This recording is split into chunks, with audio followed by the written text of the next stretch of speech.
Bueno, muy buenos días a todas y a todos y muchísimas gracias por estar presentes hoy en esta mesa redonda que organizamos en el marco del del Día Internacional de la Mujer, 8 de marzo, día de hoy, que es un día muy significativo porque además hay paro, hay movilización, hay marchas y hay muchas actividades que se están organizando también aquí por parte de las estudiantes. Nosotras quisimos sumarnos de otra manera también, o sea, complementaria a esas otras formas de conmemorar el Día de la Mujer.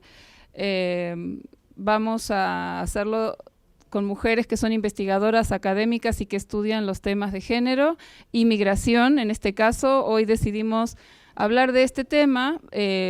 Como ustedes saben, o quizás no saben todos, el 8 de marzo para el PIEG siempre es un evento fundamental que hay que conmemorar y que siempre lo hemos utilizado para hablar de distintos temas que tienen que ver con desigualdades, exclusiones y discriminaciones por género y demás. Y hemos tocado muchos temas, violencia, familia, etcétera. Hoy vamos a hablar de migraciones, que es un tema que lo hemos dejado un poco hasta ahora desatendido, pero es un tema fundamental, sobre todo si consideramos que el 8 de marzo se conmemora una lucha de mujeres por sus derechos, por mejores condiciones, la lucha por los derechos laborales. Es un día en el que también hablamos de mujeres que se mueven de sus lugares tradicionales, que son trabajadoras, que buscan una vida mejor y una vida más digna. Y las mujeres trabajadoras, no todas son migrantes, no todas las migrantes son trabajadoras, pero sí crecientemente la migración femenina tiene que ver con lo laboral y hoy en día entonces es un tema fundamental para hablar y para discutir sobre el tema de género y trabajo y migración. Hoy más enfocado hacia migración. Vamos a tener dos panelistas, Erin Hamilton y Rocío Castillo, que luego la doctora Liliana Rivera va a presentar. También quiero agradecerle mucho a Liliana haber aceptado moderar esta mesa en calidad de moderadora experta, porque ella es especialista en migraciones, es colaboradora del PIEG desde que se incorporó al Centro de Estudios Sociológicos y bueno, le agradezco mucho que ella participe en esta mesa porque la moderación requiere de… es un tema que no todo el mundo trabaja, entonces de señalar los puntos importantes para la discusión.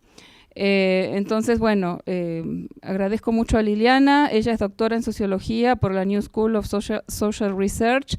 Actualmente es profesora investigadora del CES en el Colegio de México. Fue investigadora de tiempo completo por una década en la Universidad Nacional Autónoma de México, en la UNAM, y es miembro del Sistema Nacional de Investigadores en el nivel 3. Sus líneas de investigación son migraciones y movilidades entre México y Estados Unidos, retorno y post-retorno migratorio, deportaciones y cambio religioso en contextos migratorios. Entonces, le doy la palabra a Liliana y gracias otra vez. Gracias, Cristina. Bueno, buenos días a todos y a todas. Es un gusto estar con ustedes y al contrario, bueno, le agradezco a Cristina la invitación para participar en esta mesa redonda. Como decía anteriormente Cristina, efectivamente es un día de conmemoración, pero bueno, quizás también me parece que es un día para reflexionar sobre lo que está ocurriendo actualmente en el país. Y bueno, sabemos que en los últimos 2 días, entre otras cosas, lo que ha ocurrido es que se han aprobado algunas leyes regresivas, por ejemplo, respecto de, a nivel estatal, contra el aborto, o digamos particularmente para castigar a aquellas mujeres que deciden o que incluso de manera involuntaria abortan, y me parece que eso es particularmente algo que habría que reflexionar, porque pareciera que es una medida regresiva respecto de los derechos alcanzados hasta hoy en día. Entonces, bueno, en este marco, la mesa redonda del día de hoy, que se titula Mujeres Migrantes en la intersección entre género, clase, etnicidad y ciudadanía, lo que pretende es precisamente reflexionar en torno a las desigualdades que se generan en esta intersección precisamente. y bueno, en un contexto migratorio que está asignado por violencias y por un alto control de las migraciones, no solo entre México y Estados Unidos, sino entre distintas fronteras, pero particularmente la que nos ocupa hoy en día tiene que ver con la migración de México a Estados Unidos. Para ello, bueno, tenemos dos invitadas a quienes voy a presentar y que ahora nos van a exponer sus trabajos relacionados con estos temas. En primer lugar, a Erin Hamilton, quien es profesora asociada de Sociología en la Universidad de California en Davis, quien ha sido entrenada como demógrafa en la Universidad de Texas en Austin, y su investigación se enfoca en los patrones de la migración entre México y Estados Unidos y la salud de los migrantes y sus familiares. Así que, sin más, pues le doy la palabra a Erin. Muchas gracias, Liliana y Cristina, por la invitación, por ser moderadora, comentarista. Es un placer estar aquí con ustedes este día tan importante y hablar de un artículo que se publicó ya en 2015. Entonces, sí espero todos sus comentarios. Cuando lo revisé para preparar esta presentación, pensé en muchas cosas que hiciera diferente si fue ahora. Y a lo mejor podemos hablar de esas cosas que pueden motivar a nuevo trabajo. Quería decir dos otras cosas. Una es que, como dijo Liliana, soy demógrafa. Quiere decir que intento de explicar la mitad de todo. Y no explico mucho. Entonces, lo que vamos a ver es que una serie de datos que da la impresión, el patrón de desigualdad de género y cómo se interactúa esa desigualdad con otros ejes sociales. Y lo que más, esos datos sí tienen sus errores, voy a hablar un poco de eso. Pero lo que más es al debate es cómo lo interpretamos. Entonces voy a ofrecer algunas interpretaciones y lo podemos discutir. Pues también quería decir que les ofrezco mi perdón por mis errores de español. Es solo la segunda vez que estoy haciendo una presentación académica en español, entonces si tengo que a veces usar mi inglés, por favor, le ofrezco mi perdón. Okay. Bueno, hay una larga historia de investigación y teoría sobre la migración y el género. Y voy a empezar hoy con una muy breve descripción de dos grandes temas de este cuerpo de trabajo académico.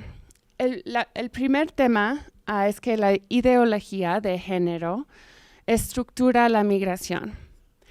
Quiere decir que la ideología de lo que significa ser hombre o mujer o otra cosa estructura todo el proceso de la movilidad espacial.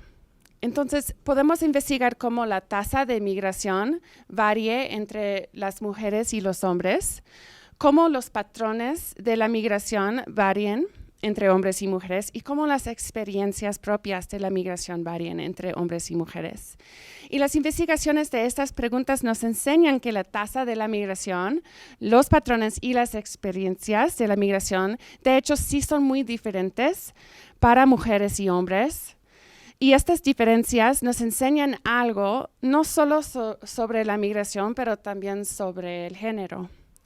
En el caso de México, entendemos que la migración refleja un sistema de patriarquía. Los hombres migran a tasas más altas que las mujeres. Los hombres tienden a migrar antes de sus familiares y son más propensos a migrar de una manera temporaria o circular que las mujeres. Las redes sociales de los migrantes también son estructuradas por género. El Estado trata a mujeres y hombres en la migración de una manera diferente. Por ejemplo, se ha nombrado a la deportación de los Estados Unidos como a Gendered Racial Removal Program, un programa de remoción de género, por género. porque desproporcionadamente deportan a hombres de países de Latinoamérica, aunque Rocío va a hablar un poco de eso. Okay. Al mismo tiempo que la ideología de género estructura la migración tiene el potencial de cambiar la ideología de género. Y esto es el segundo tema de este cuerpo de investigación. La migración es un cambio social enorme que implica contacto con nuevas ideas, con culturas, con instituciones nuevas, y implica también cambios al nivel de la familia y de la comunidad. A través de la migración, nuevos espacios y contextos sociales se abren y dan la potencial de que cambien las identidades, las prácticas sociales, el poder y la ideología. Esto puede pasar cuando las mujeres migran e incluso cuando migran sus esposos y hijos y dejan a mujeres atrás donde asumen nuevos papeles dentro de sus hogares y comunidades. Aunque haya este potencial, no es garantizada. Y las investigaciones encuentran casos en que las mujeres sí se apoderan, pero otros en que no. Hay procesos en que estos sistemas de patriarquía se replican u otras formas de explotación negan a las ganancias a través en la área de género. Okay. Aunque estos dos enfoques, temas de la literatura, son diferentes, comparten una presunción importante, que es que la migración es una forma de poder.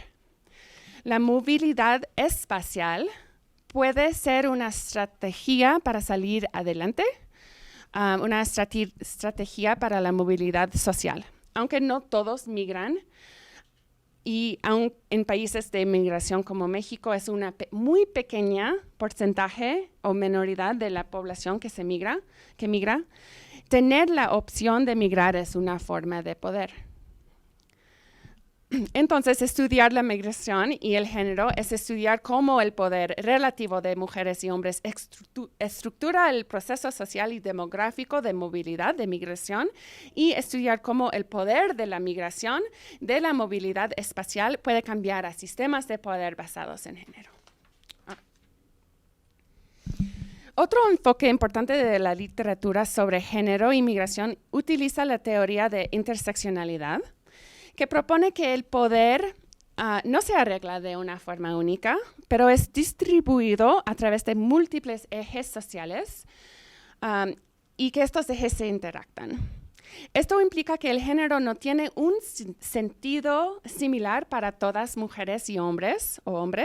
Lo que significa el género depende de la posición de una persona dentro de múltiples sistemas de poder. La teoría de la interseccionalidad enfoca más que nada en la clase y la raza como dos sistemas de poder que interactúan con el género para informar experiencias de poder dentro de la sociedad. La implicación para el estudio de migración y género es que si la migración es una forma de poder, el impacto del género en la migración variaría por otros ejes sociales. Esta implicación que yo voy a investigar en este estudio y lo voy a hacer enfocando en una medida muy simple de la desigualdad de género en la migración, que es la participación relativa de hombres y mujeres en la migración. Entonces, aquí se pueden ver el porcentaje masculino de la población mexicana en azul y el porcentaje masculino de migrantes de México a los Estados Unidos. Quiere decir la participación de hombres en estas dos poblaciones o la representación de hombres en estas dos poblaciones. Aquí estos datos enfocan en la población de adultos jóvenes y de edad mediana, quiere decir de 18 a 54 años. Y de los años de 1992 a 2014. Y estoy utilizando estadísticas de la Encuesta Nacional de la Dinámica Demográfica de México, que fueron analizados y presentados en un artículo de Rendell y Parker en 2014 de Population Development Review. Y yo hice el análisis de los datos de la ENADI del año 2014. Y lo que vemos aquí es un gran desequilibrio en la representación de hombres en la población mexicana comparando a la población de migrantes. Quiere decir que los hombres forman casi la mitad de la población de personas de edades de 18 a 54 años en México, un poco más bajo del 50 por la mortalidad más alta de hombres, que se ve ese patrón en todas sociedades. Pero representan la gran mayoría, más que 80%, de los migrantes a los Estados Unidos. Y si aceptamos que la migración es una forma de poder, este patrón indica una gran desigualdad entre las mujeres mexicanas y los hombres mexicanos en quién tiene la opción de migrar y quién actúa en esa opción. Es por eso que ha incluido a varios investigadores antes que yo que la migración de México a los Estados Unidos refleja un sistema de patriarquía y cuando migran las mujeres de México a los Estados Unidos están, quote unquote, overcoming patriarchal constraints, okay, resistiendo a las cadenas de la patriarquía. Okay. Lo que voy a hacer hoy es ver cómo esta diferencia que se ve aquí de la participación relativa de hombres y mujeres en la migración varíe por clase y etnicidad. Pero antes de presentar mi análisis, quiero hablar un poco de los datos, porque soy demógrafa. Sin aburridez, espero. Okay. Hay dos problemas con los datos de la ENADID, específicamente con medir la migración. Lo que hace la ENADID es tomar una muestra de hogares, de la población de hogares en México en cada uno de estos años, y después preguntan al respondiente en cada hogar mostrado si alguien del hogar se ha ido a los Estados Unidos dentro de los últimos 5 años o si alguien ha regresado a la casa de los Estados Unidos. Entonces, estos datos enfocan en migración reciente y incluye migración de cualquier duración. Y como ya les dije, los hombres migran de una manera más frecuentemente que las mujeres de una manera secular, mientras las mujeres son más probables a establecerse en los Estados Unidos. Entonces, datos que enfocan en la migración reciente y de la migración de corta dureza representan más a los hombres. Hay dos problemas adicionales que son relacionados con el reporte de migrantes por personas que se quedan en México, que son mostrados en esta muestra de casas. Un problema es que vamos a tener error de reportaje. Quiere decir, algunas personas no van a querer decir que alguien en su casa fue migrante. Y es posible que ese error varíe por género, que es más grande por hombres o más grande por mujeres. El segundo problema es cuando se migra un hogar entero. En ese caso, no dejan a nadie para ser mostrado y reportar a la migración. Y ya sabemos que las mujeres son más probables de migrar con sus familias. Entonces, estos problemas indican que podemos sospechar que la porcentaje que vemos aquí, que más de 80% es alta. Es demasiado alta, que hay una bias en estos datos. Sesgo. Okay. Entonces, lo que yo hago en este análisis es analizar datos de la encuesta nacional sobre niveles de vida de los hogares, que le voy a llamar ENVI. Esta encuesta también tomó una muestra de hogares nacionales en el año 2002. Y lo que es interesante e importante de este proyecto de la ENVI es que siguieron a las casas mostradas los 3 años siguientes, en los 2005. Y lo que es sumamente importante es que seguían a los que migraron y lo reentrevistaron en los Estados Unidos en 2005. Entonces, estos errores que afectan a la ENADID y también a la ENOE, que es presentado aquí también, no van a afectar a la ENVI. En otro trabajo, yo analicé cómo influye estos errores de la ENADID usando la ENVI y les voy a presentar el efecto de los errores en nuestras estimaciones del porcentaje de género dentro de los migrantes. Y mi propósito es solo indicar que los datos que estoy usando de la ENVI, aunque sean más viejos, ya más de 20 años,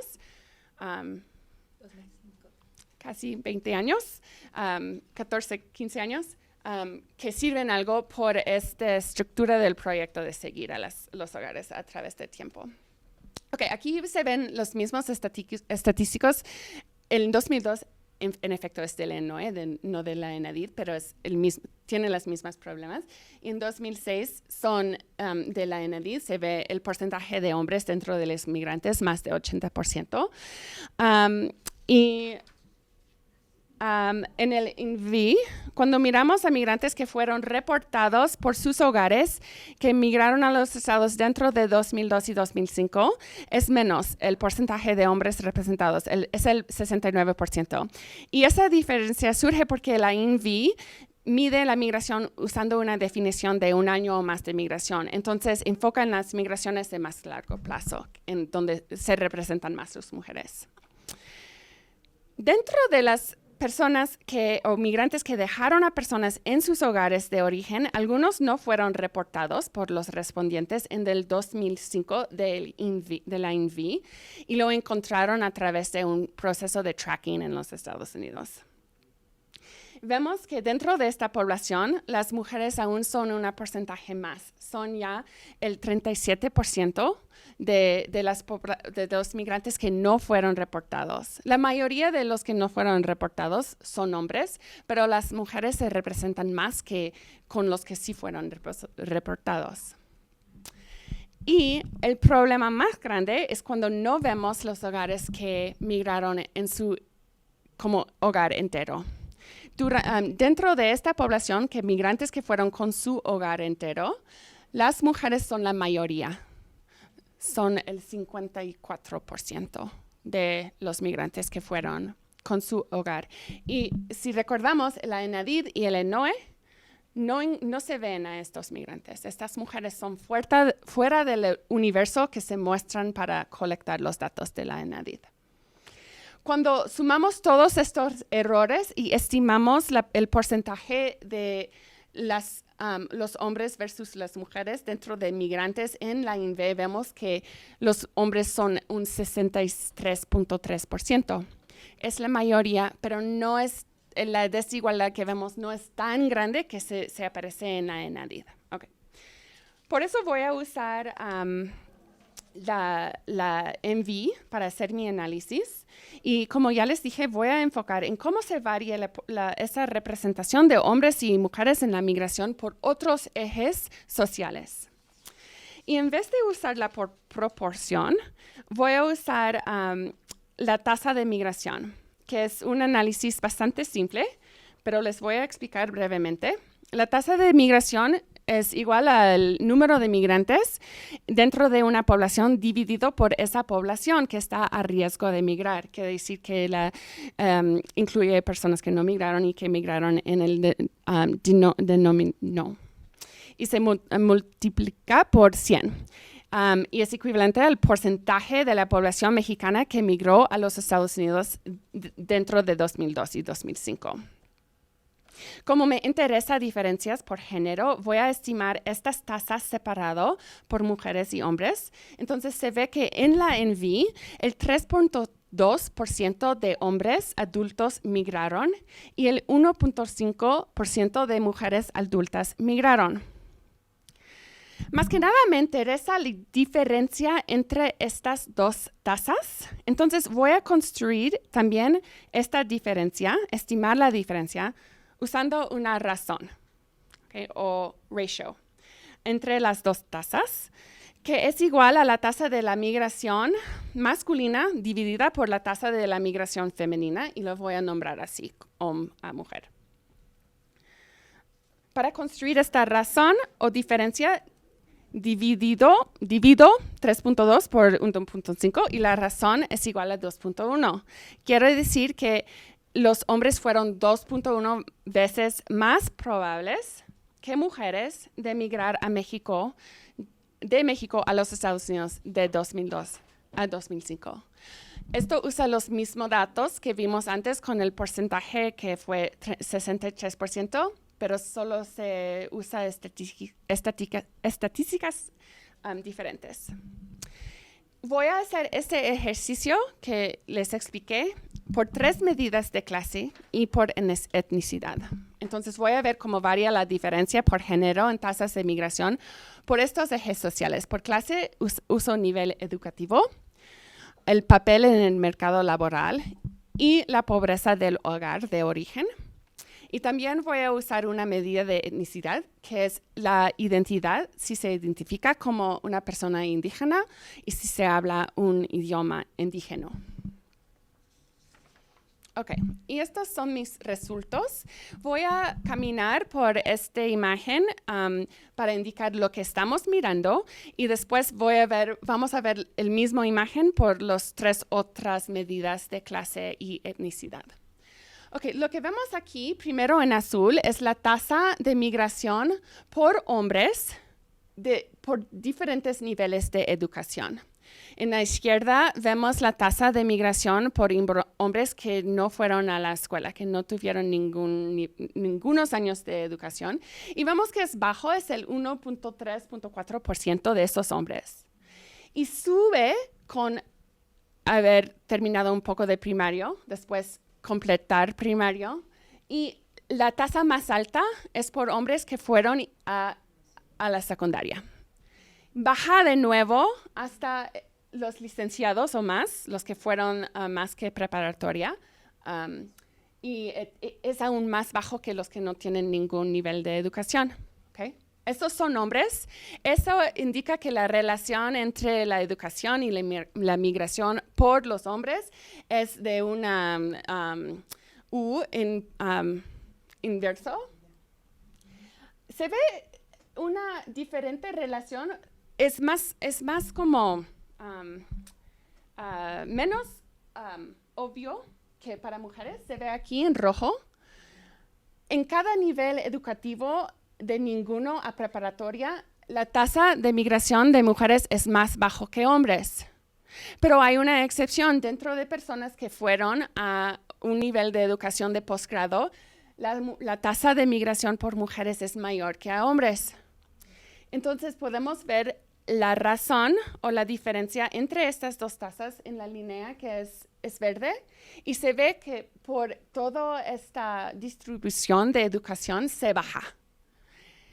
La diferencia dentro de hombres y mujeres en el riesgo, la tasa de emigrar, es más grande por los que tienen menos educación, es más bajo, es menos de una por personas que son más educados. Entonces, vamos a ver la misma cosa por las otras medidas de eje social, empezando con papel en el mercado laboral. Esto es una de las cosas que cuando revisé mi artículo pensé que lo cambiaría si tuviera la opción. Bueno, empiezo con trabajador agrícola. En la INVE se dice peón. Y se ve que la tasa de hombres de migración dentro de trabajadores agrícolas es muy alta, más de 6%, y es muy, muy bajo para mujeres. Estos son solo personas que tienen trabajo. Después vemos empleados sin salario contratado, autoempleado, pero sin empleados propios dentro del negocio, empleado con salario contratado y autoempleado con empleados. ¿Okay? Se ve que la relación dentro de estos papeles en el mercado laboral y la migración es diferente para mujeres y hombres. ¿Okay? Casi no se varía para mujeres. Las mujeres que están trabajando tienen una muy baja tasa de migración, pero para hombres son los que son trabajadores agrícolas y los que son empleados sin salario contratado que tienen tasas muy altas.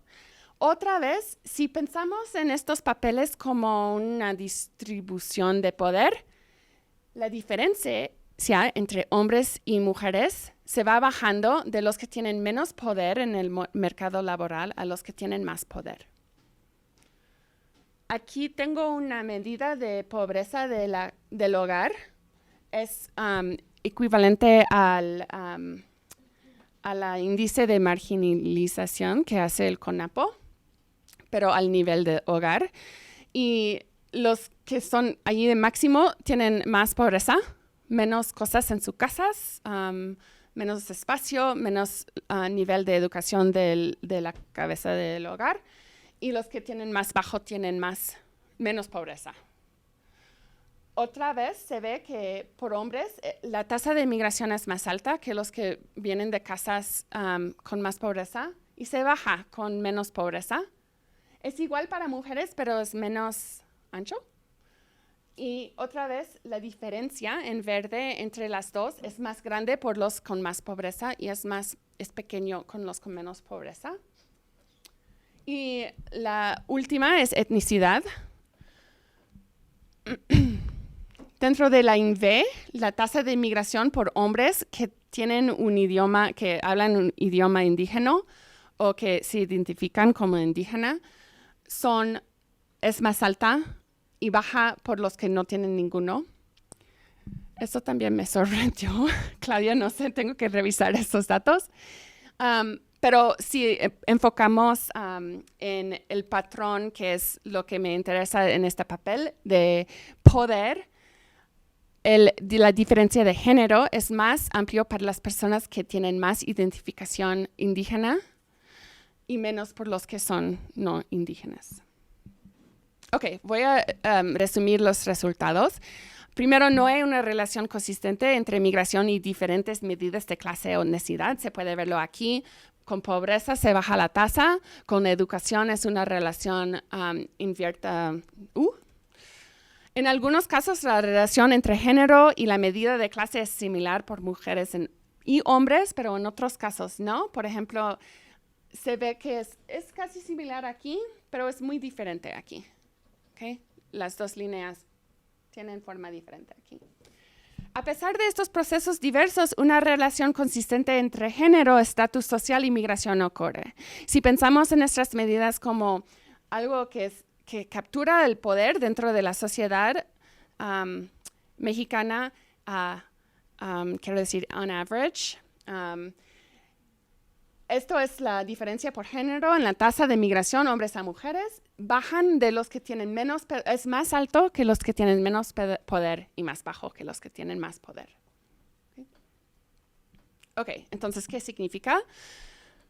La conclusión de mi análisis es que el estatus social o el poder ecualiza la diferencia por género en la tasa de migración entre México y los Estados Unidos. ¿Pero por qué? Esto es donde perdona por ser demógrafa, es relevante. Ok, una explicación es que mujeres con más estatus social pueden superar las restricciones que impone la ideología de género sobre la migración femenina. Es que tienen más poder por ser educada, por tener menos pobreza, recursos en la casa. Y esas restricciones de género son menos fuertes para ellas porque tienen otros recursos.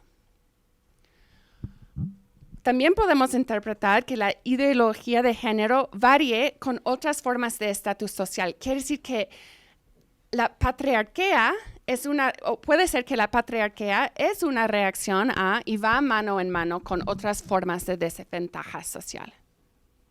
Hay una interacción entre ser excluida por clase, ser excluida en base de raza y cómo es la ideología de género. Esto no implica que las mujeres que tienen más estatus social son más propensas a migrar que las mujeres con menos estatus social o poder. Las fuerzas sociales que generan a la migración de México a los Estados Unidos son relevantes por mujeres y hombres, aunque son diferentes para los dos grupos. Pero lo que significa es que mujeres con más poder son mejores, que tienen mejor posibilidad de aproximar la tasa, la participación en la migración que los hombres, ¿okay? Para equilibrar esa diferencia. Pero tomando en cuenta que hay diferentes razones racionales determinantes de la migración de México a los Estados Unidos por personas de diferentes grupos sociales. Otra conclusión que quiero mencionar es que tenemos una cuenta estándar de la migración mexicana, que los hombres son más propensos a migrar a los Estados Unidos de las mujeres, pero esta historia ignora a la heterogeneidad dentro de este patrón y por mujeres y hombres. Es verdad por la mayoría de los migrantes que los hombres son más propensos a migrar, y la mayoría de las personas que migran a los Estados Unidos son desventajados en estos otros ejes sociales, por clase, por situación dentro de la sociedad. Lo que se ve del género de la migración mexicana a los Estados Unidos es de algunas formas una reflexión de esa composición y la interacción dentro de la clase, la etnicidad y el género. Pero dentro de las estratas de la sociedad mexicana más aventajadas, hay un muy pequeño desigualdad en la migración. Incluso vimos que en las personas más educadas, las mujeres son más propensas a migrar. Pero estos migrantes se forman un parte muy pequeño de la población de migrantes. Entonces tenemos que pagar atención a esta variación que nos da nuevas vistas en cómo el género opera junto con otras formas de estatus social. Gracias.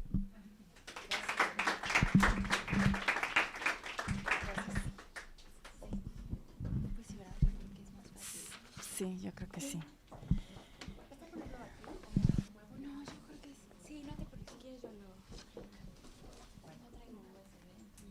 Bueno, vamos a pasar con la presentación de Rocío Castillo. Al final vamos a hacer las preguntas, los comentarios a cada una de las presentaciones, porque me parece que se engarzan muy bien justamente en esta discusión sobre cómo funciona la interseccionalidad para explicar los procesos de desigualdad entre migrantes, ¿no? Rocío Castillo, quien va a presentar ahora su trabajo, es profesora investigadora cátedra CONACYT. Está adscrita al programa interdisciplinario de estudios de género en el Centro de Estudios Sociológicos del Colegio de México a partir de noviembre del año pasado. Ella es doctora en antropología por el CIESAS y maestra en estudios de Asia y África por el Colegio de México. Adelante, Rocío. Hola, buenos días. Muchas gracias a quienes están aquí presentes.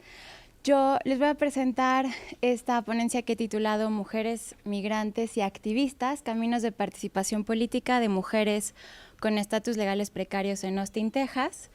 Esto que les voy a presentar es un pedazo de mi tesis doctoral, es un pedazo que me da mucho gusto presentar porque nunca he tenido como la oportunidad de hablar de este tema, de este pedazo en particular, y que me parece que va muy bien con la reflexión del 8 de marzo, ¿no? De hasta dónde hemos avanzado en el tema de los derechos de las mujeres. Y justo lo que yo les quiero platicar antes de ya entrar en el tema es que esta investigación es resultado de un trabajo de campo que duró un año entre el 2014 y el 2015. Entonces es también, a diferencia del tuyo, es un trabajo súper situado, ¿no? Antropológico, que los datos a mí no se me dan los números tan bien, ¿no? La representatividad, pero que pues sí trata como de dar una imagen de un momento histórico previo a la presidencia de Donald Trump. A partir de entonces han habido muchísimos cambios, pero me parece que lo que les voy a presentar acá nos permite pensar en cómo y por qué han cambiado las experiencias de las mujeres migrantes y sobre todo aquellas que son activistas en Estados Unidos. Bueno, el objetivo de esta presentación también es doble. El primero es que reflexionemos cómo hemos pensado a las mujeres migrantes desde la academia, y el segundo es mostrarles qué situaciones, tanto estructurales como institucionales, se tienen que dar para que mujeres puedan participar políticamente, esas mujeres que se piensan como sujetos imposibles de la participación política, ¿no? Dado su estatus legal de la mayoría irregular. Entonces, bueno, quiero empezar con, aquí no creo que no se ve completa. No, sí se alcanza a ver.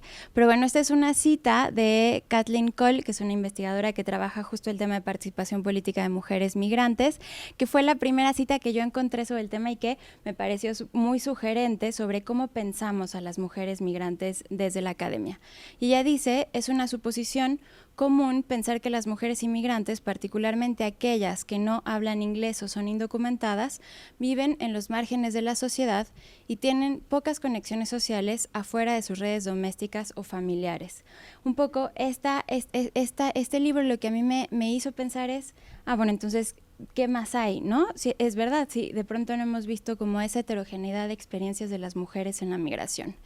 Y entonces yo me di a la tarea de buscar qué se había escrito sobre las mujeres y su participación política en la migración México-Estados Unidos. Hay mucha más literatura de otros circuitos migratorios, pero bueno, yo me enfoqué en este y lo que encontré fue, y bueno, lo que hice fue una periodización, pero en realidad es una periodización no de cómo se ha trabajado el tema de la participación política de mujeres migrantes en Estados Unidos, sino más bien de cómo se les ha excluido de la literatura que revisa los movimientos políticos de migrantes. Entonces lo que encuentro son 4 momentos. El primero, que de hecho es el que a mí me parece bastante interesante, es uno que se dio a finales de la década de los 80s, que es producido por mujeres militantes del movimiento feminista, que en la coyuntura del feminismo de color y de la incorporación de la categoría de género en los estudios de migración, empiezan a preguntarse cómo, dónde y por qué participan políticamente las mujeres, que en ese momento ya hablan de mujeres latinas. No existe o no utilizan como el sujeto epistemológico mujeres migrantes. En mujeres latinas aglutinan a mujeres de primera, segunda, tercera y hasta cuarta generación, ¿no? Cuando hablan de mujeres mexicoamericanas, por ejemplo.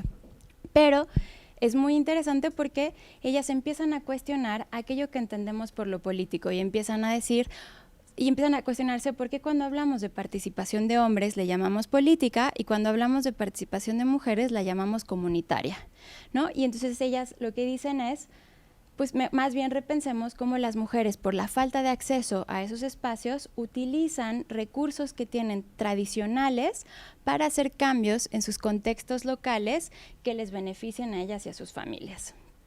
Es un pensamiento, me parece, como muy potente. Lo que sí es que se quedan, desde mi visión, un poco cortas, porque a este activismo particular de las mujeres latinas le llaman activist mothering, que no lo quiero traducir al activismo maternal porque acá, en español se confunde un poco, no tiene como el mismo sentido, pero lo que ellas y en sus trabajos comparten como este concepto, todo este grupo de trabajos. Y es muy interesante porque en realidad muchas de las mujeres a las que entrevistan, con quienes trabajan, no son madres, pero ellas dicen que la forma de participar políticamente de las mujeres latinas es esa forma de cuidar a los otros como cuidarían a sus familias, ¿no? Lo que a mí, lo que encuentro empíricamente en mi trabajo es que en realidad las mujeres están tratando de hacerse de otros espacios donde pueden jugar con otras identidades que también les interesa apropiarse. Pues bueno, pero bueno, es una época muy interesante de producción. Luego está la siguiente, que bueno, acá no se ve completa, pero es ese momento a mediados de la década de los 90s, cuando se empieza a hablar de los estudios transnacionales. Y hay un interés creciente en los clubes de oriundos, estos clubes que se forman en Estados Unidos de migrantes de Guanajuato, de Zacatecas, etcétera, y su participación política transnacional. Todo este cúmulo de producción académica, que es muchísimo, prácticamente no menciona a las mujeres, y cuando las mencionan las ponen en un lugar marginal de mencionar solo que ellas cocinan para las reuniones, ellas organizan la fiesta de la primavera, las fiestas de 15 años, pero no se les da un papel como en eso de lo que es la política transnacional. Pero, sin embargo, como contestando a esa falta de inclusión de las mujeres, hay 2 artículos, y 2 investigadores que empiezan a pensar cómo es que el género articula u orienta la participación política de hombres y mujeres migrantes en los Estados Unidos. Uno es Jones Correa, que lo que dice, Michael Jones Correa, que lo que dice es: los hombres generalmente en estos espacios transnacionales tienden a orientar su participación hacia el lugar de origen porque es un espacio en el que pueden reforzar sus masculinidades, mientras que las mujeres lo orientan hacia la comunidad de destino porque es una comunidad que le otorga herramientas para negociar relaciones de poder en casa. Tomando esa idea, luego Lynn Goldring dice, sí, eso es lo que yo también encuentro en mi trabajo con los clubes de oriundos. Sin embargo, me es más interesante pensar en una idea de ciudadanía sustantiva de las mujeres con estatus irregulares que justamente orientan su trabajo, ella le dice comunitario, hacia las comunidades de destino, porque las mujeres tienen mucho más acceso a los servicios sociales en la comunidad de destino, porque ellas llevan más a los hijos a la clínica, van mucho más a los hospitales, forman unas redes de empalme mucho más fuertes, lazos mucho más fuertes que los hombres con la comunidad de destino. Las escuelas, por ejemplo, que eso es algo que yo también documenté, solo llaman a las madres de familia para clases de nutrición, clases de educación para los niños, no quieren a los padres, ¿no? Solo a las madres. Entonces, pues sí forman como otro tipo de lazos que las hace integrarse de otra manera a la sociedad de destino. La siguiente fase, digamos, de toda esta producción sobre los movimientos migrantes en Estados Unidos es la fase de los Dreamers, ¿no? A finales de la década de los 90 y principios del nuevo siglo empieza la movilización Dreamer y muchísima producción académica se vuelca a lo que se llama el movimiento de la juventud migrante. Nacen estos nuevos sujetos, ¿no? Se empieza a poner muchísima más atención en la generación migrante y de hecho, porque en el movimiento, con el discurso de la doble salida del closet, como la salida del estatus legal y la salida de la orientación sexual, se crean nuevos sujetos, tanto empíricos como epistémicos, dentro de la producción académica que incluyen el género, que es, por ejemplo, las personas ondocuqueer, los migrantes ondocuqueer. La cosa es que, pese a que se integra esta discusión sobre el género en la articulación de este movimiento migrante y que hay autoras, yo lo vi también, pero bueno, hay más autoras que lo corroboran, que es un movimiento sobre representado por mujeres, no hay artículos que nos cuenten la experiencia de las mujeres dentro del movimiento Dreamer, ¿no? Aunque sí se habla de otros sujetos de género, las mujeres no están representadas en este movimiento. Y un poco lo mismo pasa con esta última parte de la producción que se entremezcla un poco con el movimiento Dreamer, que es toda esta producción que nació después de las las marchas por la reforma migratoria que empiezan en 2006 y que hay a veces una cada año. También es un movimiento que se dice sobre representado en los puestos de liderazgo por mujeres, en la organización de base por mujeres, pero yo hasta ahora no he encontrado ningún artículo que trate su experiencia.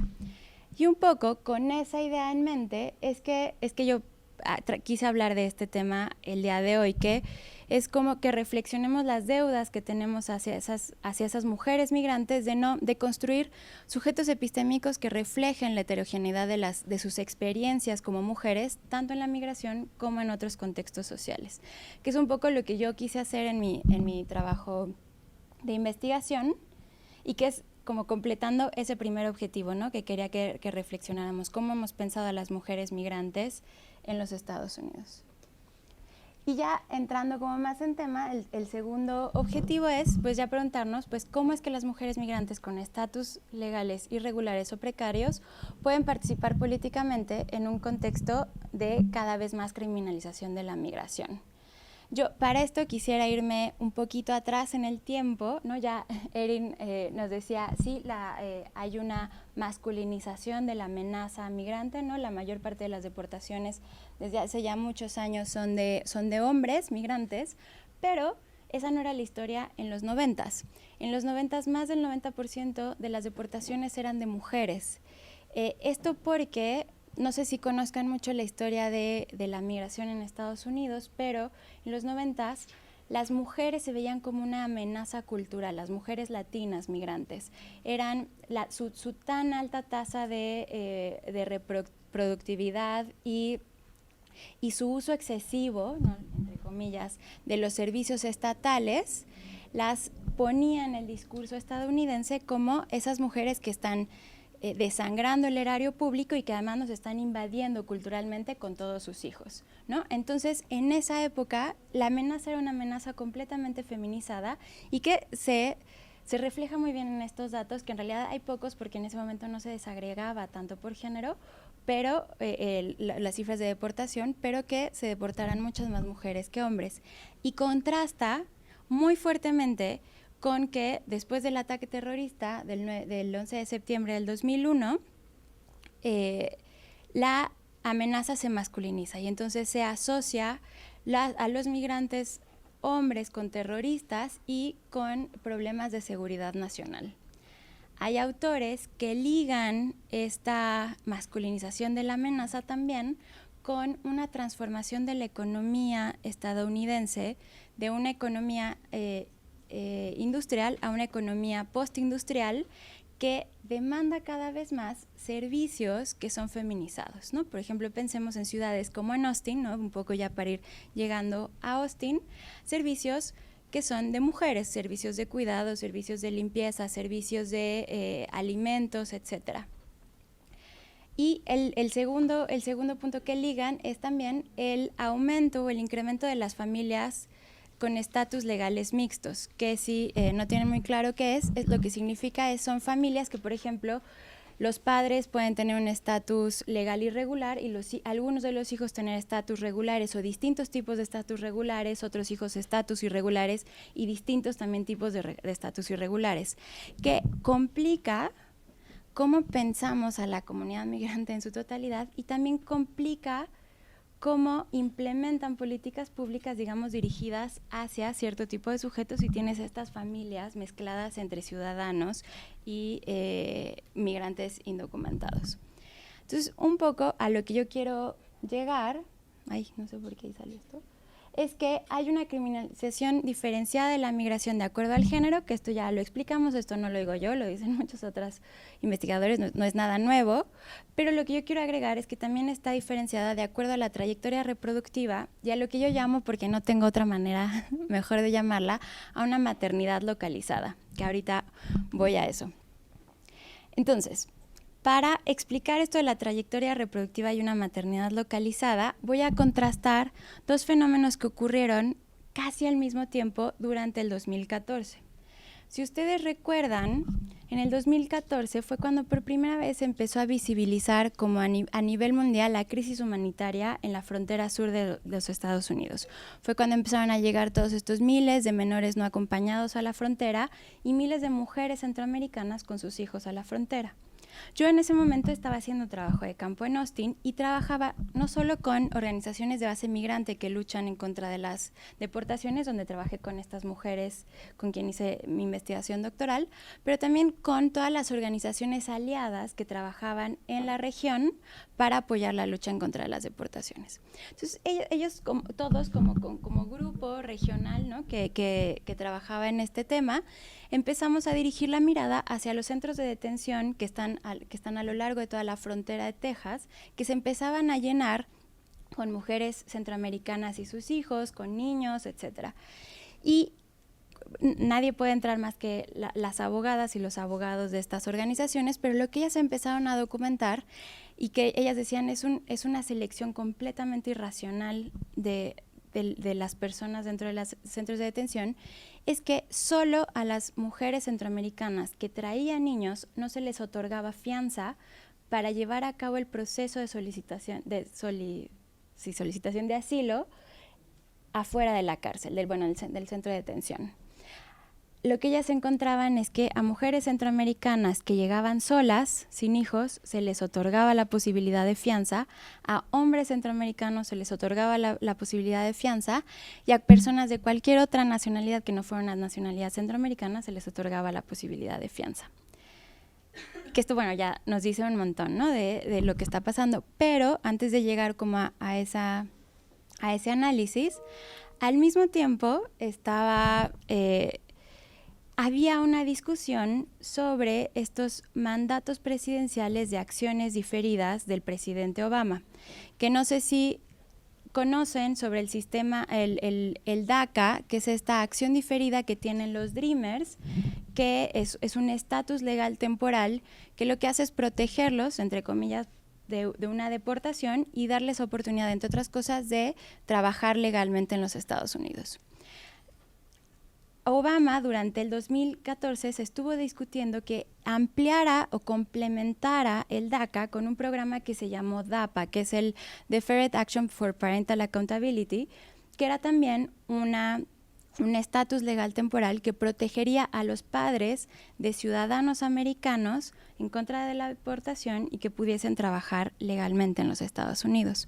Entonces, si lo ven, al mismo tiempo hay como dos regímenes migratorios jugando, en donde depende dónde nacieron tus hijos, dónde tú como mujer latinoamericana tuviste tus hijos, para que el Estado te vea como un sujeto migrante distinto.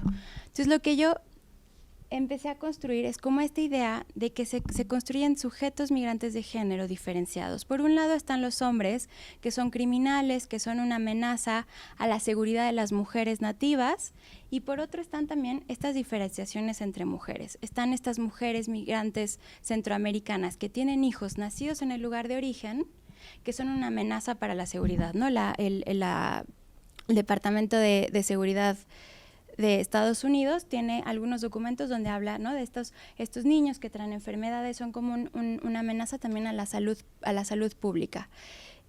Y por otro lado está estos espacios como la ciudad de Austin, donde lo que yo empecé a ver, o sea, al mismo tiempo que pasaba todo esto, como las mujeres que participaban políticamente en estas organizaciones de base migrante, que están sobre representadas por mujeres, o sea, realmente casi no había hombres participando. Los hombres iban y venían, pero quienes llevaban el movimiento regional en contra de las deportaciones eran todas mujeres migrantes. Es que lo que vemos en la práctica es una práctica de no deportación de las mujeres. En ese entonces, las cosas han cambiado, ¿no? Ahora un montón. Que cuando las detienen los policías, yo escuchaba muy repetidamente que cuando las detienen la policía de tránsito, les preguntan si tienen hijos. O si no les preguntan si tienen hijos, voltean a ver atrás del coche si hay niños, si hay cosas de niños, y les dan la multa y las dejan ir.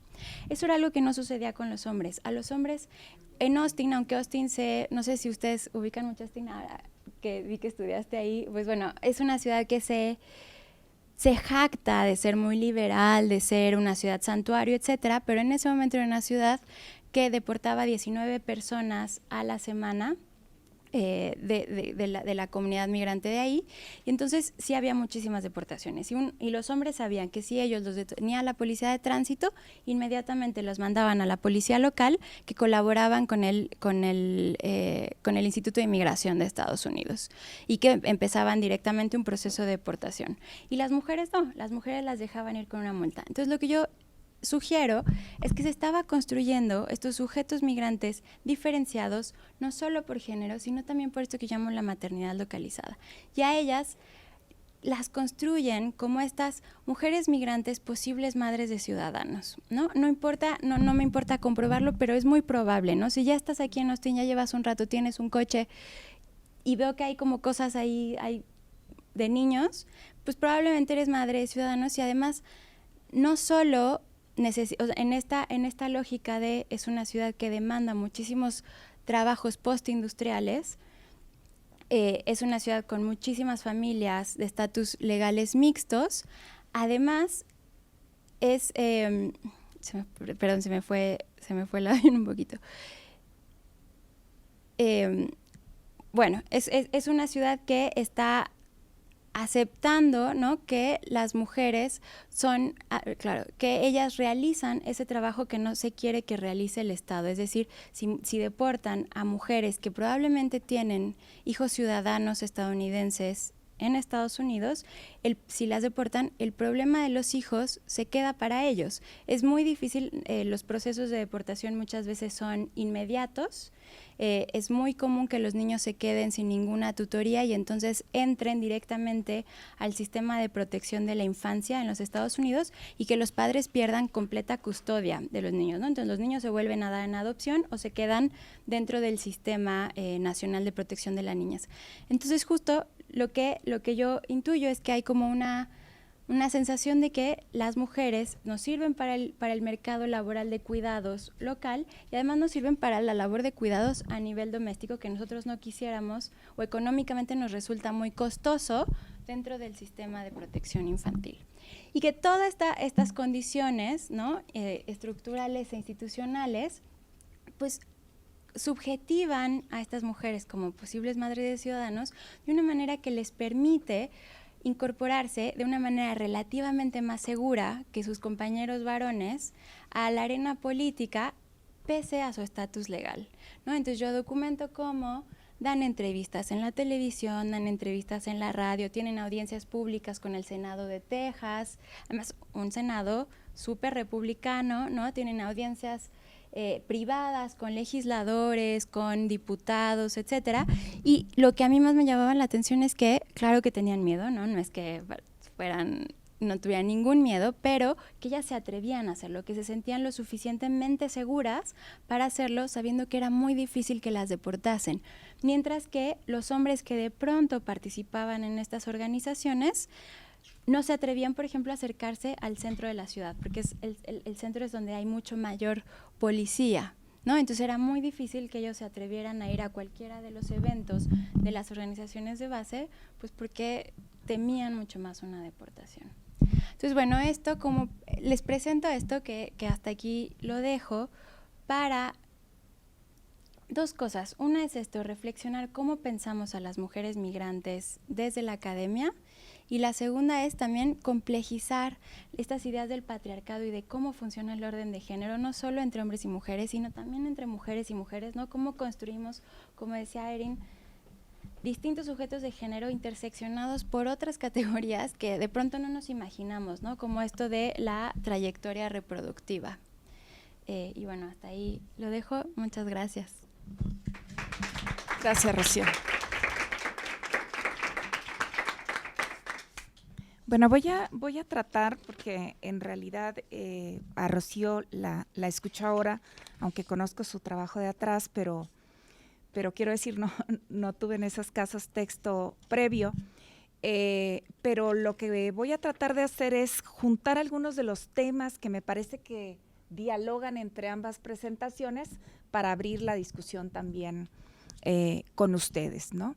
A mí me parece que está claro este proceso de selectividad, ¿no?, entre hombres y mujeres migrantes, y me parece que explica claramente quiénes migran, cómo migran, ¿no?, en algunos casos, y también quiénes y cómo están regresando a sus países, un poco pensando en la lógica no solamente de emigración, sino incluso de retorno y de deportación específicamente. Y lo que vemos ahí probablemente son o aparecen en estos trabajos dos lógicas distintas, ¿no? Lo que vemos es un mayor número, una mayor proporción de hombres migrantes mexicanos a Estados Unidos, por ejemplo, y es el caso también de centroamericanos, aunque ahí la diferencia entre hombres y mujeres es menor que en el caso mexicano, pero vemos también que en el caso de los que están retornando, ya sea de manera voluntaria, son mayormente hombres comparativamente con las mujeres, y también en el caso de los que están regresando de manera forzada, y estoy pensando en deportaciones, pero también en la otra modalidad, en aquellos que no necesariamente pasan por un juicio de deportación y que son devueltos, ¿no? Es decir, aquellos que recién han ingresado, o bien estos que son detenidos en alguna ciudad de Estados Unidos y que por una falta menor, bueno, ahora con 3 faltas, por ejemplo, de tránsito, ya es acreedor a una a un cargo criminal, y entonces puede ser devuelto. Y bueno, en ese caso debería ser propiamente deportado, pero en algunos casos les dan la opción, dicen, una vez que son detenidos, de que firmen su salida voluntaria, y esos son los que nosotros llamamos genéricamente devueltos o expulsados, pero que en realidad también son de alguna manera de forma forzada a regresar. Y en esos casos tenemos más hombres que mujeres, ¿no? Y ahora voy a hablar un poquito de eso, que me parece que tiene que ver con esta idea de cómo se estructuran o cuál es la lógica que atraviesa también las políticas migratorias y las políticas de seguridad nacional, en este caso en Estados Unidos, que me parece que operan de manera diferenciada para hombres y mujeres, pero que no solamente tiene que ver con las políticas de control migratorio, incluso que tiene que ver con la lógica de los mercados de trabajo, y creo que no hay que olvidarnos de esto, ¿no? y me refiero a la lógica de los mercados de trabajo con cómo se estructuran y qué tipo de mano de obra está demandando en este momento el mercado norteamericano en cada una de estas etapas históricas, incluso de las cuales nos hablaba particularmente Rocío, ¿no? Y que me parece que es relevante porque nosotros sabemos que la migración mexicana históricamente en principio era fundamentalmente de hombres, porque había la idea o había más bien la necesidad de cubrir puestos en el mercado agrícola, ¿no? Eso se fue transformando y también eso tiene que ver con el tipo de mano de obra que demandan los mercados norteamericanos hoy en día. Y lo que podemos ver que eso ha cambiado a partir del año 2000, se registra de manera constante un cambio, un incremento en la participación de las mujeres como migrantes a Estados Unidos. Y también vemos un cambio en el patrón migratorio de manera muy clara, es decir, ahí empezamos a ver la participación no solamente de un mayor número de mujeres, sino también de una población urbana, ya no necesariamente rural como había sido en otro momento de la migración a Estados Unidos, y empieza a aparecer migrantes urbanos que van a Estados Unidos y donde la participación en los espacios urbanos entre hombres y mujeres, la diferencia se reduce aún más, ¿no? Entonces nosotros podemos ver también que la diferencia regional de la migración también influye y también es un elemento que está estructurando de manera distinta la migración de mexicanos a Estados Unidos, y no habría que olvidarnos de esto. Es decir, estas diferencias entre hombres y mujeres se reducen también cuando se trata o cuando vemos particularmente la migración de habitantes de las ciudades de Estados Unidos versus aquellos que salen de espacios rurales, ¿no? Y creo que ese es un elemento que también es importante tener en cuenta. Algo que sí se ha visto y que me parece que en los últimos años es notable y lo registra Erin en su trabajo, tiene que ver con el promedio de años de escolaridad de los migrantes que van a Estados Unidos, que más o menos andan en los 11 años de edad, ¿no? O sea, 11 años de escolaridad en promedio, y sabemos que también en el caso de los migrantes urbanos versus los rurales es ligeramente mayor, pero digamos en promedio es de 11 años de escolaridad.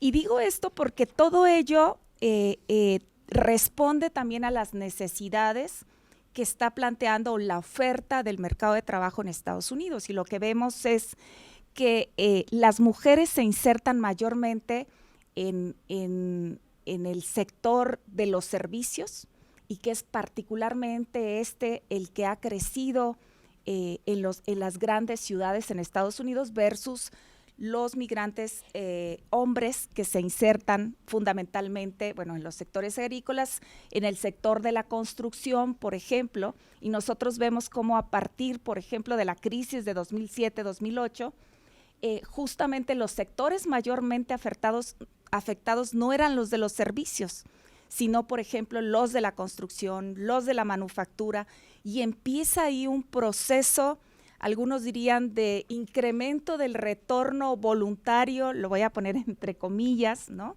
Porque tiene que ver con las presiones del mercado de trabajo, con el menor número de horas por las que son contratados los migrantes en Estados Unidos, que se ven obligados también a regresar, ¿no? Por eso digo que no es necesariamente o no es del todo voluntario, y ahí se aceleran también las deportaciones de manera selectiva, particularmente de hombres, ¿no? Porque el mercado de trabajo justo tiene espacios disponibles o demanda fundamentalmente mano de obra en ciertos sectores que son particularmente la de los servicios. También otros estudios lo que nos dicen, y me parece que eso es relevante y cruza y se intersecta con este panorama que nos presenta tanto Rocío como Erin, que tiene que ver con cómo las mujeres migrantes en Estados Unidos han optado, una vez que llegan allá, o en algunos casos, y me parece que en algunos casos fue celebratorio en algunos estudios, de decir, las mujeres se están insertando o han encontrado espacios de inserción digamos, más rápidos que los hombres, que aceleran el proceso de inserción e incluso de integración en los Estados Unidos. Y hay una explicación detrás que me parece que da cuenta también de estas desigualdades de género y que tiene que ver con este discurso de las mujeres de por qué no quieren regresar, ¿no? En algunos casos estos proyectos familiares de que ambos regresan con sus hijos, los hombres son los que promueven el retorno a México mientras las mujeres prefieren quedarse allá. Y algunas aluden particularmente a razones de violencia, ¿no? Decir, bueno, ¿cómo cuando regresan, ¿no?, estos regímenes tradicionales de género, y sobre todo en las sociedades rurales, aunque por supuesto también en las urbanas, lo que hacen es regresar a los viejos esquemas de funcionamiento de la familia, ¿no?, del hogar y de la familia extensa, incluso de control por parte de los padres, ¿no?, tanto del hombre como de la mujer, en donde algunas de ellas experimentan el regreso, ¿no?, a la violencia de pareja, por ejemplo, ¿no? Y eso hace que algunas prefieran quedarse allá. Y bueno, hay entrevistas y hay estudios que muestran cómo ellas dicen particularmente que en Estados Unidos tienen la posibilidad incluso de llamar a la policía, o por lo menos la amenaza al otro de que van a llamar a la policía, y eso puede ser un freno para que no sean violentadas. Entonces ahí lo que vemos es también mayor número de mujeres que se quedan en Estados Unidos o que prefieren quedarse en Estados Unidos, a diferencia de los hombres que tienen la expectativa al menos de regresar en algún momento, ¿no? Y creo que la lógica de las deportaciones estaría explicada por las dos cosas: un asunto de política migratoria, de funcionamiento de los mercados de trabajo, por supuesto, pero también habría que ver algunas políticas de seguridad nacional, donde la figura de la amenaza, del criminal, es fundamentalmente masculina, y hay un caso, o hay casos particularmente que ilustran esto, que tiene que ver con los centroamericanos. Uno ve el caso de las deportaciones de centroamericanos, específicamente de salvadoreños, son particularmente de hombres, y ha habido diseños y dispositivos de política particularmente para que sean deportados, por ejemplo, de California y de algunos sitios específicos en Estados Unidos, de salvadoreños, por la amenaza de las maras, ¿no? En el fondo está eso, son jóvenes, también hay que ver eso, o sea, la edad de los deportados son fundamentalmente jóvenes y son hombres, ¿no? Y me parece que eso también explica pues la lógica de esta aplicación de políticas de control de seguridad nacional que actúan de manera conjunta con las políticas de control migratorio. Y digo todo esto porque efectivamente uno no puede pensar que una mirada, digamos, de cómo funciona la migración México-Estados Unidos, atravesada por supuesto por lógicas y por ideologías de género, no está atravesada por estos otros niveles de diferenciación social, ¿no? Y creo que no hay que perder de vista justamente eso, o sea, no solo quiénes migran, sino cómo migran, porque también hay lógicas de migración y temporalidades distintas al interior de las familias y los hogares para migrar, y quiénes y cómo regresan. Me parece que eso está atravesado no solamente por estos regímenes de género, sino también por estos otros marcadores de desigualdad y de diferenciación social que están particularmente operando aquí. Y hay un caso, y me gustaría hablar específicamente de esto, de uno de los que nos marcaba al final Erin, y que incluso decía hay que ver cómo está funcionando ahí, que es el de etnicidad, ¿no? Y creo que es interesante porque en el caso mexicano hay una etapa de la migración mexicana donde la migración indígena a Estados Unidos se aceleró específicamente, ¿no? Y que explica justo estas diferencias que mostraba particularmente Erin. Pero yo diría que incluso hay un momento de la migración mexicana donde las mujeres migrantes, y particularmente las indígenas, no obstante que efectivamente, como lo señalaba Rocío, siempre fueron estudiadas como aquellas que organizaban la comida, que limpiaban el lugar donde se reunían los miembros de los clubes de migrantes, que organizaban la fiesta de la reina del pueblo, etcétera, etcétera. también empezaron a jugar un papel de liderazgo, y particularmente eran algunas mujeres indígenas, que creo que sería importante resaltar, y que en la etapa en donde domina esta mirada de la perspectiva transnacional se deja ver, no solamente en este papel de liderazgo que adquieren en algunas organizaciones, grandes organizaciones de migrantes, como el Frente Indígena Oaxaqueño Binacional, por ejemplo, donde hay algunas lideresas mujeres. No obstante, por supuesto, no estoy diciendo que no esté funcionando allí por estos patrones, digamos, propiamente patriarcales de organización, sino que hay, digamos, estos visos de participación y que son reconocidas allí. Pero no solo eso, sino también diría en los lugares de origen, que efectivamente los hombres estaban muy enfocados en mirar hacia el lugar de origen, a invertir y a enviar remesas para poner linda la principal calle del pueblo y ser reconocido y prestigiado en el lugar, ¿no? Y las mujeres hacían mucho más trabajo de organización en Estados Unidos, pero hay, digamos, un momento de cambio que creo que es importante señalar y que tiene que ver con esta mirada que nos ofrece también los estudios transnacionales y que tiene que ver con el sistema de cargos indígena, que me parece que es un momento muy importante, cómo el proceso migratorio finalmente logra romper en algunos casos, ¿no?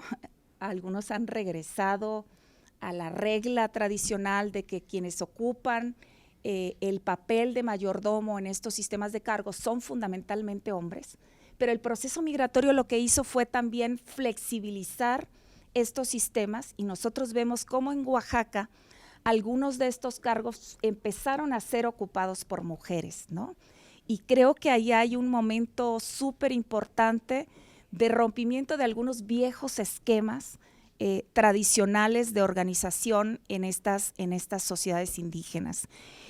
Y bueno, lo decía porque la participación particularmente de los indígenas como migrantes a Estados Unidos tiene una larga tradición y que los efectos pues se han dejado ver como mucho más recientemente, ¿no?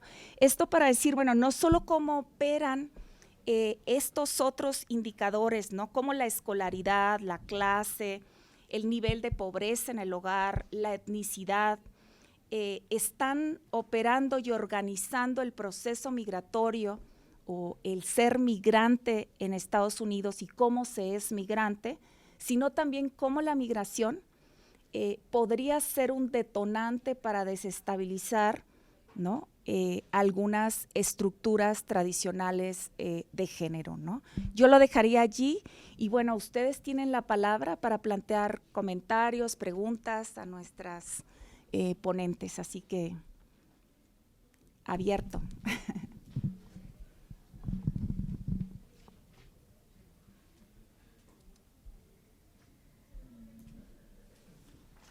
¿Quién se anima? Sí, adelante. Me surge la duda dentro de la exposición de Rocío Castillo sobre si estas mujeres, si nos puedes dar el contexto un poco más sobre estas mujeres, su lugar de origen y qué periodo tienen ya radicando en Austin. Más o menos al inicio diste un gran contexto, pero bueno, en particular me llama la atención eso. Y en relación a la exposición de Erin Hamilton, me surgía la duda sobre si estas mujeres que migran por estudios también tienen la posibilidad de migrar con familia, es decir, me imagino un postdoctorado en el que pueden migrar con el esposo o los hijos, o sin familia, y de qué edades son, si es que estos datos arrojan esa información. Bueno, bueno, ya tenemos otra participación, las juntamos. Hola, buenas tardes. Primero, muchas felicidades a las dos ponentes. Me gustaron bastante sus ponencias. Creo que nos invitan como a reflexionar también mucho desde lo que hacemos, desde donde estamos. Entonces, bueno, yo tengo dos preguntas, sobre todo para Erin. La primera es, me quedé un poco como con la duda, es como más metodológica. Yo soy estudiante del doctorado en estudios de población, entonces por eso también mis dudas. Una es respecto a cuando nos muestras los datos respecto a el análisis por niveles de pobreza, lo desagregas por hombres y mujeres, pero tú misma dijiste que lo construiste a partir del hogar. Entonces, ¿cómo hiciste esa construcción y cómo considerar el hecho que dentro de esos hogares está conformado igual por hombres y por mujeres? Entonces, ¿cómo ver este análisis que va desde lo individual hacia la unidad doméstica o el hogar? Y la otra es respecto a qué te pareció o cuáles ves que son las dificultades de trabajar con la perspectiva de la interseccionalidad desde demografía. Yo cuando estuve haciendo mi trabajo de maestría, lo hice sobre migración guatemalteca en México, inmigración femenina principalmente. Entonces yo quise trabajar igual con la perspectiva interseccional, pero a mí me pareció muy complicado porque retomando como la perspectiva de la interseccionalidad, que es cómo es que estas diferencias de poder se articulan no solamente por las cuestiones de género, sino también pues por la cuestión étnica, por la cuestión de ciudadanía y otra serie de ejes sociales que diferencian. Me parecía que era un poco más como complicado trabajarlo desde esta perspectiva, porque lo que hacemos en demografía es mucho como ver de pronto las variables, ¿no? O sea, analizamos un fenómeno y agregamos las variables y vemos más o menos cómo articularlas, pero de alguna manera se queda como trabajando como, pues sí vemos las diferencias por género y de pronto metemos otra variable, pero no vemos cómo es que estas dos variables articulan estas, como retomando esta perspectiva de estas diferencias de poder, ¿no? O sea, y los vamos viendo, como por ejemplo tú nos mostrabas, ¿no? Primero hay que verla cómo es estas diferencias por nivel de pobreza y después vemos cómo hay estas diferencias entre hombres y mujeres por nivel educativo. Entonces, ¿cómo tratar de hacerlo como más integral? Como ¿qué crees que es otra forma de poder hacer un acercamiento y qué tan difícil consideras que es como justamente incorporar este enfoque de la interseccionalidad desde pues la demografía? Bueno, mientras... Sí. Erin, yo sé que el paper también incluye la geografía y no hablaste nada de la geografía, pero no sé si nos puedes hablar un poco porque creo que sería interesantísimo ver justamente la heterogeneidad en el espacio. Y bueno, no he leído el paper, entonces está. Pero buenísimo. Y Rocío, me interesa cómo planteas lo de la maternidad localizada, y en realidad no te conocí a ti, pero no conocí tu trabajo, y es buenísimo saber que estuviste haciendo esto. Y justamente me surge la duda de si nos puedes platicar un poco más sobre cómo veían estas mujeres justo, digamos, el riesgo a la deportación, y justo veían cómo se entendían estas reacciones de la policía, de la sociedad en general, que las veía a ellas de una manera distinta a los hombres migrantes, y si podría, digamos, y si hasta cierto punto esta estrategia de presentarse como madres podría ser algo que a ellas mismas usaran para empoderarse digamos, como dices, okay, en los eventos públicos, sí lo plantean, pero hasta qué punto ellas se saben, digamos, portadoras de esta estrategia de futuro. Muy bien, les damos la palabra en el mismo orden y igual podemos abrir nuevamente a comentarios y preguntas. Adelante. Si pueden tomar sus familias, mujeres que migran para escuela, sí. Las visas de estudiantes, los dos programas que conozco, tienen visas para dependientes. Además, las mujeres pues son más propensas a migrar con sus familiares que los hombres, pero aún y anticipando un poco la pregunta de Susana, también migran sin sus familiares. Entonces, es una minoría que migran con todo el hogar. Sí conozco la edad y también conozco con quién del hogar migran durante este periodo de 3 años. pero no recuerdo cómo se comparan los hombres y las mujeres migrantes en términos de edad dentro de estos datos. Creo que en promedio las mujeres que migran son un poco más grandes que los hombres de edad, pero tuviera que ver los datos para contestarte con más precisión. La pregunta de medir migración al nivel individuo y de medir pobreza al nivel de hogar y como que las mujeres y los hombres están en los mismos hogares. Si fuera que las mujeres y los hombres tenían la misma propensidad de migrar de hogares con similares niveles de pobreza, veríamos que serían igual los patrones. En un análisis de regresión, si incluyes medidas de hogares como un variable para predecir la migración de un individuo, hay la posibilidad de estimar los errores con error, porque son como dependientes estas personas que migran del mismo hogar, de pues, presiones similares. Pero creo que dentro de mi análisis, que es más mecánico, menos sofisticado, no presenta un problema para analizarlo. Pero podría pensar en hacer un análisis en que separo personas que son la única persona que migran de su casa y compararlo con personas que migran con una persona o más del mismo hogar. Y se puede hacerlo así para ver cuál es el sesgo que surge a través de clustering, de tener personas que son dos migrantes del mismo hogar con el mismo nivel de pobreza.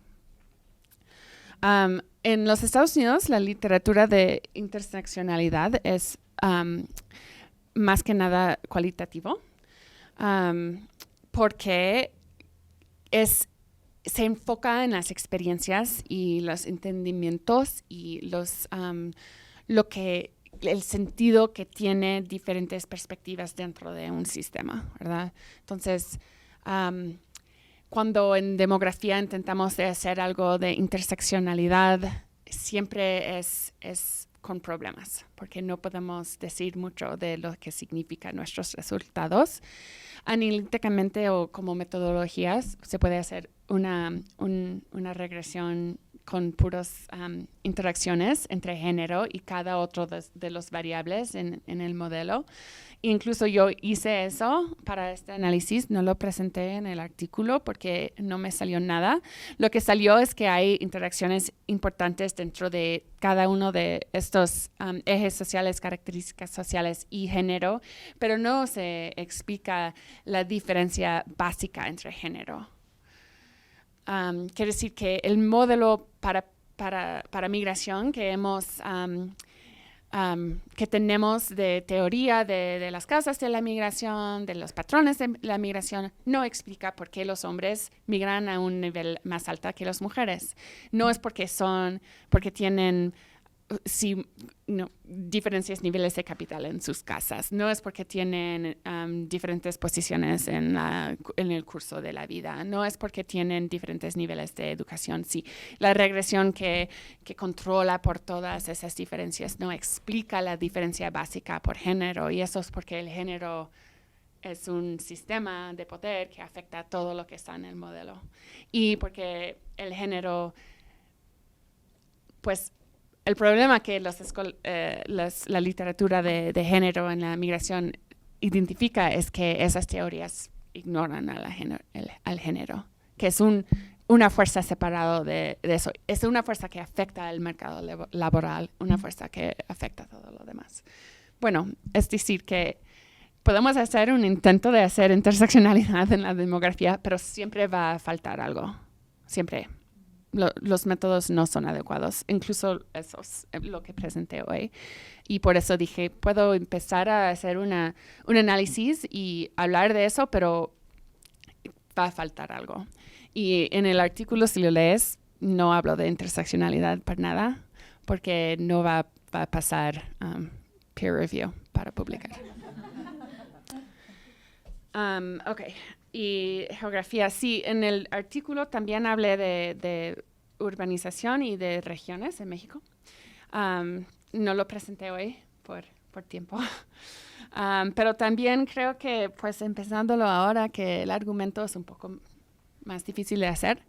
Hay un paper que me gusta mucho de Pesar y Mailer, dos geógrafas, y creo que son de ellas, y ellos hablan de Gender Geographies of Power, que también la geografía se estructura el género. Y en México, pues hay diferencias de urbanización y de región, de cómo se estructura el poder por geografía. Entonces, en mi análisis se ve el mismo patrón, que pues hay más diferencia en la propensidad de migrar entre hombres y mujeres en el sur que en el norte.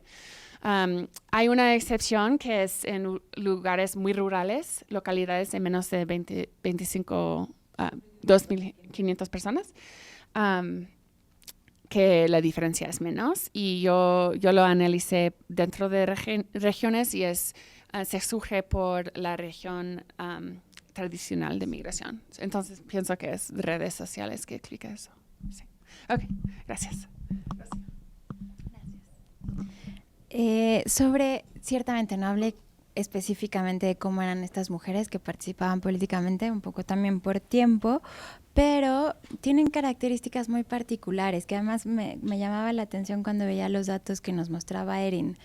Todas las mujeres que participaban, que son pocas, es un universo pequeño, ¿no? Austin no es una ciudad tan grande, y además habían solo 2 organizaciones de base migrante en la ciudad. Y una era de Dreamers, ¿no? Que eran chavos que estaban basados en la Universidad de Texas, y otra era de migrantes de primera generación, que era realmente como la más fuerte a nivel regional. Y estas mujeres casi todas eran mexicanas. Yo tenía la intención de que hubiera mucho más heterogeneidad, pero realmente, aunque de pronto iban mujeres de origen guatemalteco, hondureñas, no se quedaban o no participaban tan intensamente como las mujeres mexicanas, y tiene mucho que ver por esto que me preguntaba sobre la duración de su migración, porque las mujeres mexicanas llevaban muchísimo más tiempo en Estados Unidos. En promedio, con las mujeres que trabajé, llevaban de 15 a 20 años en Estados Unidos, ¿no? Habían llegado a mediados de los 90 y principios de los 2000. La migración, al menos que yo conocí, sobre todo hondureña y salvadoreña, tenía mucho menos tiempo en Estados Unidos, ¿no? Menos de 10 años, más o menos. Entonces, bueno, todas eran mexicanas, y aunque había mujeres de origen rural, la gran mayoría eran mujeres de origen urbano, la mayoría de la Ciudad de México, de la ciudad de San Luis Potosí y del Estado de México, con estudios universitarios. Que por eso me llamaba la atención, ¿no? En este caso, casi todas tenían estudios universitarios. Claro, todas habían migrado irregularmente, entonces en Estados Unidos compartían los mismos espacios laborales, ¿no? En eso no había distinción. Sí, bueno, creo que eso es un poco, te las pinta un poco más cómo eran. Y más o menos en rango de edades estaban entre los 30 y los 50 años, ¿no? Sobre todo las mujeres de primera generación. En la otra organización eran mujeres jóvenes, ¿no? En edad universitaria. Era como completamente otra población. Y sobre la pregunta de Claudia, en realidad eso que me preguntas es más el centro de mi investigación. Yo lo que presenté es este otro pedacito que nunca como que tengo chance de platicarlo y que se me hace muy interesante, porque hablo más de estas mujeres que sí participaban, ¿no? Pero es súper interesante cómo juegan con esta identidad de madres, porque hay como un adentro y afuera. Dentro de la organización, la identidad como madre no está presente. Es súper interesante que ellas lo plantean como un espacio de liberación, ¿no? Es ese espacio donde no soy mamá, no soy esposa, ¿no? Soy activista o organizadora. Pero en cuanto salen de la organización y en esa interlocución con autoridades, son madres, ¿no? Porque claro, yo lo hago desde la perspectiva de las emociones, y entonces es una identidad que moviliza compasión, ¿no? La identidad de una mujer migrante con estatus legal irregular que se enfrenta a mí como activista no moviliza la compasión que moviliza una mujer madre. Entonces sí conocen, o sea, están muy conscientes de ese juego de identidades que tienen que hacer, y en la vida cotidiana también, o sea, no es que no anden con miedo, ¿no? Yo de hecho en la tesis lo distingo, que hay un tipo de miedo que viven los hombres, que es como un miedo constante, hay unas estrategias muy particulares, y las mujeres es otro tipo de miedo, es como un miedo latente, está siempre ahí, pero es muy velado, como que todas las mujeres, o sea, nunca han escuchado esto, eso es lo que pasaba, ¿no? Nunca habían escuchado que deportaran a una mujer. En la comunidad habían escuchado a muchísimos hombres deportados, pero mujeres no. Entonces hay como una sensación de a nosotras no nos tocan. Que claro, no está siempre, ¿no? O sea, una de ellas, la primera vez que salió en la televisión, salió en un programa que se salía al aire a nivel nacional. Entonces, como que se aventó y después estaba muy sacada de onda de, es que no sabe, porque es el Daily Show, ¿no? Que es más de público anglosajón, ¿no? Ellas generalmente salían en, ¿cómo se llama la cadena de televisión hispana? Bueno, salían Univisión y Telemundo, ¿no? Salían mucho más en esos noticieros, por ejemplo, pero ahora salieron en The Daily Show. Y ella no sabía que era The Daily Show, no sabía que se estaba enfrentando a este programa. Entonces después ella le costó las siguientes semanas como salir a participar otra vez, porque ella decía, es que ya todos me conocen. Es que, y entonces en las fotos durante las protestas de las 100 semanas salía así, se ponía la pancarta así. Poco a poco fue pasando, porque en realidad, claro, sí, o sea, nunca he escuchado que detengan a nadie, la policía pues siempre anda por ahí, pero no nos hace nada, que era completamente distinto a los hombres, ¿no? Por ejemplo, los hombres no manejaban al centro de la ciudad, o sea, si había una manifestación en el Capitolio tejano, y algunos hombres querían ir, se iban caminando, no manejaban. Las mujeres ya manejaban, se estacionaban por todos lados. Los hombres les daba tanto miedo que los detuviese la policía de tránsito, que hacían como esas estrategias o de plano no iban. Entonces sí había como una conciencia matizada por miedo, no es que no he estado tan optimista, pero sí, y jugaban mucho con eso. ¿Alguna pregunta, comentario adicional? ¿Sí? Solo es un comentario. Gracias. Yo soy antropóloga de la Escuela Nacional de Antropología e Historia y yo estoy haciendo la investigación con trabajadoras sexuales migrantes en la frontera sur de México y quiero hablar sobre ese contraste, ¿no?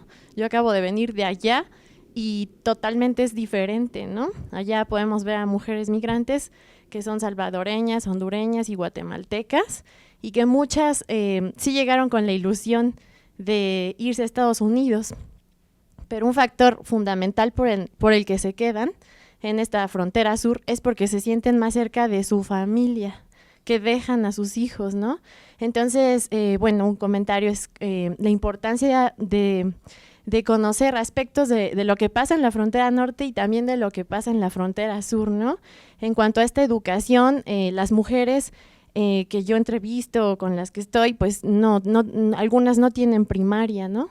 Y este contraste, ¿no? Que nos cuenta, ¿no? Rocío, de que unas son activistas y pues acá yo me encontré con otra situación, que estas chicas pues no tienen interés ni siquiera por cuidar de su cuerpo y ellas tienen otras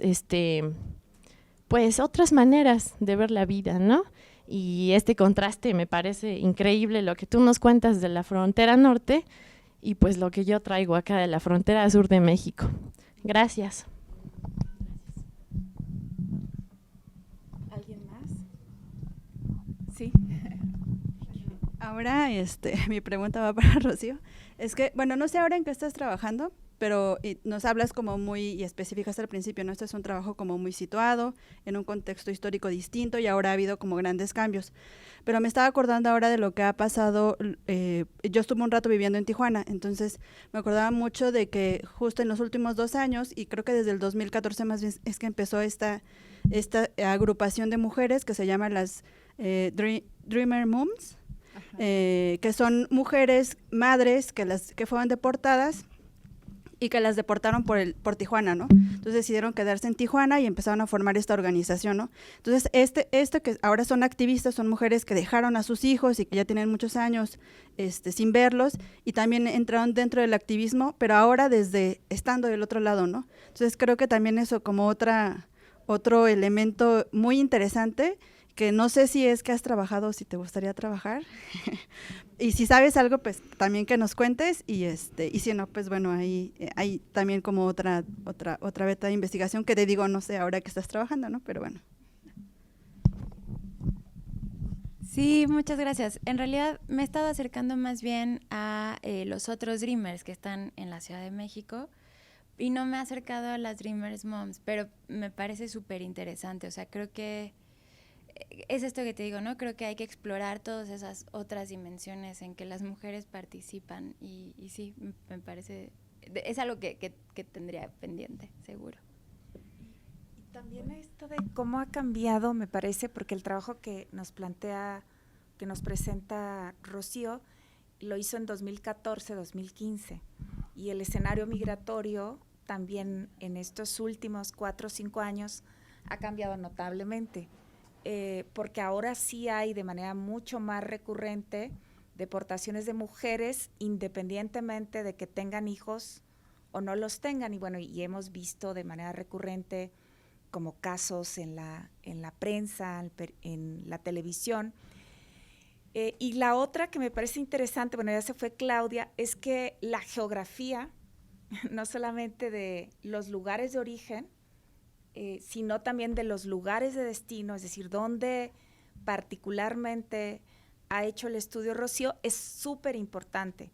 O sea, en Austin, en esa parte de Texas, pues tienes quizás migrantes con mucho más tiempo de estadía, y en esa ciudad, y bueno, y específicamente es un sector muy particular el que trabajó Rocío, que son estas mujeres con...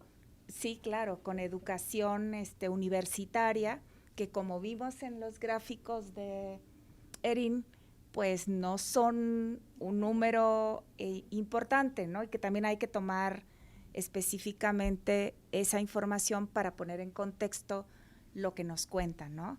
Y que es en Texas, y es que es particularmente en Austin, ¿no? Creo que si uno va a Dallas, por ejemplo, la situación es totalmente distinta. La población que está en Dallas de mexicanos es pues muchos indígenas, población indígena la que domina ahí, y tendríamos otro perfil de mujer migrante, ¿no? Son indígenas, son de más reciente migración, son hidalguenses, otomís del Valle del Mezquital, ¿no? Esa es como la presencia más grande en Dallas.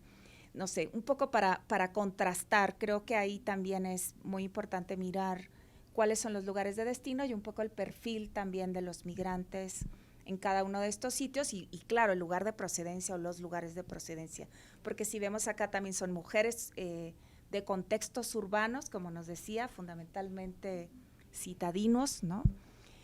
Y eso también marca allí la diferencia, y la experiencia también de involucramiento político. Algunos de estos son personas que ya en México tenían cierta participación, ¿no? Entonces ahí creo que la parte de trayectorias podría ser interesante, no necesariamente son los casos de Rocío, pero creo que también habría que contrastar las dos cosas, ¿no?